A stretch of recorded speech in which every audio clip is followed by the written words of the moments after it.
والفرقانه الحميد. أعوذ بالله من الشيطان الرجيم. بسم الله الرحمن الرحيم.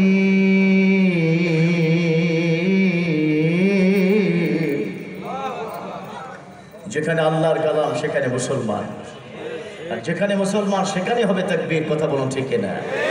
এই জন্য আল্লাহর কালাম শোনার সাথে সাথে তাকবীর দিলে খুশি হন একজন, তিনি কে? আল্লাহ। পারা যাবে তো ইনশাআল্লাহ? বিসমিল্লাহির রাহমানির রাহিম।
لم يلد ولم يولد ولم يكن له كفوا أحد.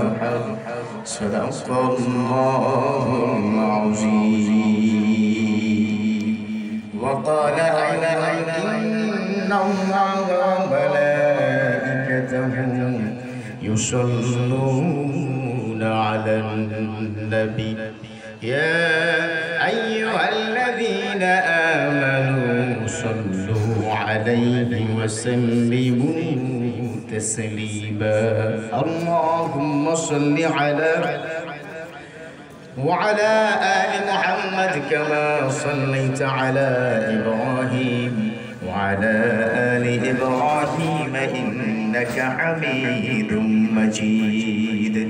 اللهم بارك على محمد وعلى آل محمد كما باركت على إبراهيم وعلى آل إبراهيم إنك حميد مجيد. ইমানের পথে অবিচল থেকে আমার মরণ যেন হয়, ঠিক কিনা? কোরআনের পথে অবিচল থেকে আমার মরণ যেন হয়। তোমারই কাছে মিনতি আমার, তোমারই কাছে মিনতি আমার, মহিম দয়াময়। ইমানের পথে অবিচল থেকে আমার মরণ যেন হয়, ঠিক কিনা? আজকের অন্ধকার আয়োজনে হাকিমুল উম্মাহ ইন্টারন্যাশনাল মাদ্রাসার উদ্যোগে আজকে সুন্দর আয়োজনে সম্মানিত সভাপতি আমার বন্ধুবর ঢাকা বিশ্ববিদ্যালয়ের ফার্সি ভাষা ও সাহিত্য বিভাগের মাননীয় অধ্যাপক প্রফেসর ডক্টর আহসানুল হাদী হাফেজাহুল্লাহ আজকে এখানে এসেছেন, উপস্থিত হয়েছেন, সেজন্য আমরা শুকরিয়া দান করে দিই আলহামদুলিল্লাহ। আমার ডান দিকে রয়েছেন আমাদের অত্র এই মাদ্রাসা হাকিমুল উম্মাহ ন্যাশনাল ইন্টারন্যাশনাল হিলস মাদ্রাসা সম্মানিত ভাইস প্রিন্সিপাল, যিনি সাবেক সেনাবাহিনীর একজন কর্মকর্তা, সেনাবাহিনীর টিচার 24 বছর ধরে যিনি ছিলেন, পাশাপাশি তিনি সৌদি আরবের একটা মসজিদে দীর্ঘদিন ধরে খতিব হিসেবে ছিলেন।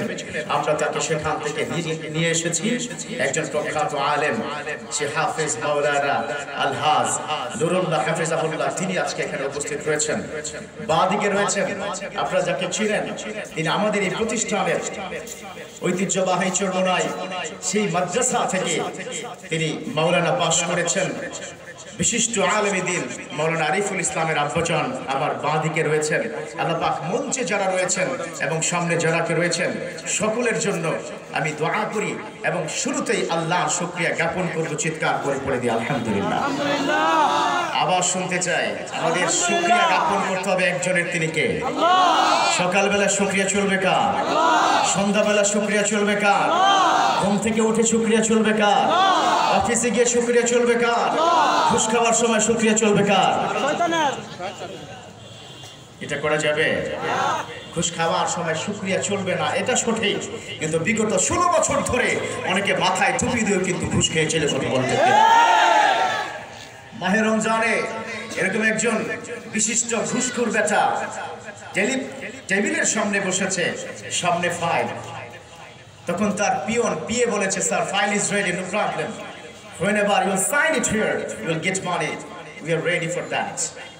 ফাইল রেডি আছে, টাকাও রেডি আছে, শুধু সিগনেচার করেন টাকা পেয়ে যাবেন। এরকম আছে না? নাই? অনেক শুনেছি, অনেক দেখেছি আমরা। এখন রমজান মাস, ওই বেটার হাতে যখন খামটা ধরিয়ে দিবে তখন ওই মুহূর্তে ওই যে ইমানদার ঘুষখোর বেটা বলছে, আপনি কি রোজা রেখেছেন? জবাবে ওই লোক বলছে, হ্যাঁ রোজা রেখেছি।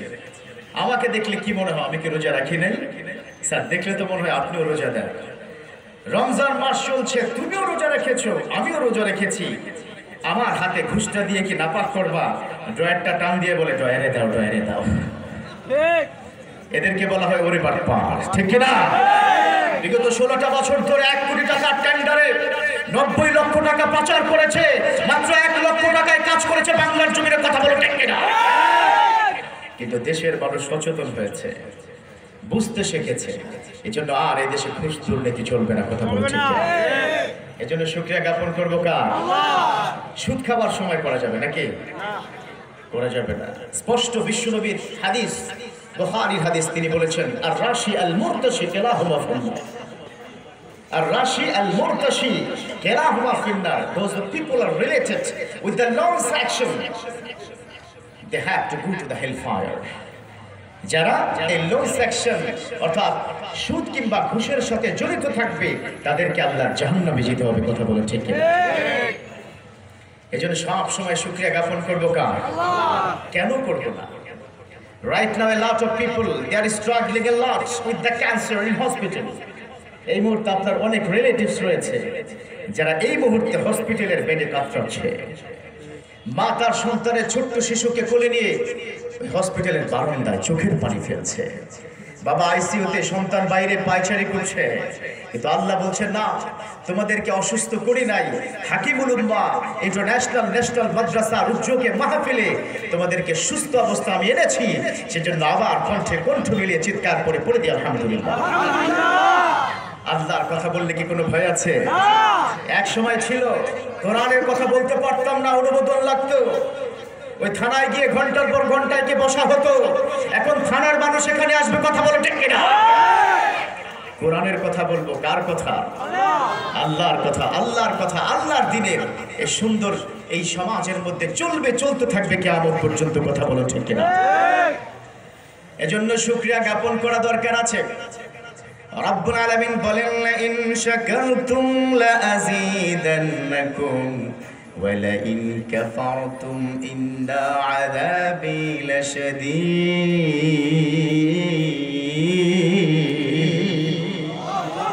লাইন শাকারতুম লাযীদান্নাকুম, ও দুনিয়ার গোলাম, যদি তুমি শুকরিয়া জ্ঞাপন করো তোমাদের সুখ শান্তি সব কিছু আমি বৃদ্ধি করে দিব। সুবহানাল্লাহ। ওয়ালাইন কাফারতুম, আর যদি তুমি না শুকরিয়া জ্ঞাপন করো, ইন্না আযাবি লাশাদীদ, মনে রেখো আমার কাছে কঠিন যন্ত্রণাদায়ক শাস্তি আছে। ঠিক কি না? You gratitude to me or incredible. You honor, you happiness. all everything আমি ইমপ্রেস করে দিব, বৃদ্ধি করে দিব। এই কথা বলে দিয়েছেন। আবার আল্লাহ বলে দিয়েছেন, ওয়ালাইন কাফারতুম, if you don't gratitude to me, এত কিছু দেওয়ার পরেও যদি তুমি না শুকরিয়া করো, you have to mind it and realize it, and a lot of painful punishment, আমার কাছে কঠিন যন্ত্রণাদায়ক শাস্তি আছে, কথা বলতে ঠিক কিনা?